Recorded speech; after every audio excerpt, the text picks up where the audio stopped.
رسول اللہ صلی اللہ علیہ وسلم کے زمانے میں سورج گرہن ہوا تو آپ نے لوگوں کو نماز پڑھائی۔ پہلے آپ کھڑے ہوئے تو بڑی دیر تک کھڑے رہے، قیام کے بعد رکوع کیا اور رکوع میں بہت دیر تک رہے، پھر رکوع سے اٹھنے کے بعد دیر تک دوبارہ کھڑے رہے، لیکن آپ کے پہلے قیام سے کچھ کم، پھر رکوع کیا تو بڑی دیر تک رکوع میں رہے، لیکن پہلے سے مختصر، پھر سجدہ میں گئے اور دیر تک سجدہ کی حالت میں رہے۔ دوسری رکعت میں بھی آپ صلی اللہ علیہ وسلم نے اسی طرح کیا۔ جب آپ صلی اللہ علیہ وسلم فارغ ہوئے تو گرہن کھل چکا تھا۔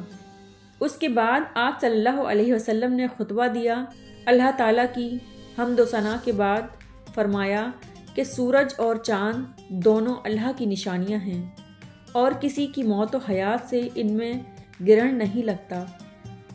جب تم گرہن لگا ہوا دیکھو تو اللہ سے دعا کرو، تکبیر کہو اور نماز پڑھو اور صدقہ کرو۔ پھر آپ نے فرمایا، اے محمد صلی اللہ علیہ وسلم کی امت کے لوگوں، دیکھو اس بات پر اللہ تعالیٰ سے زیادہ غیرت اور کسی کو نہیں آتی کہ اس کا کوئی بندہ یا بندی زنا کرے۔ اے امت محمد صلی اللہ علیہ وسلم، واللہ جو کچھ میں جانتا ہوں اگر تمہیں بھی معلوم ہو جائے تو تم ہنستے کم اور روتے زیادہ۔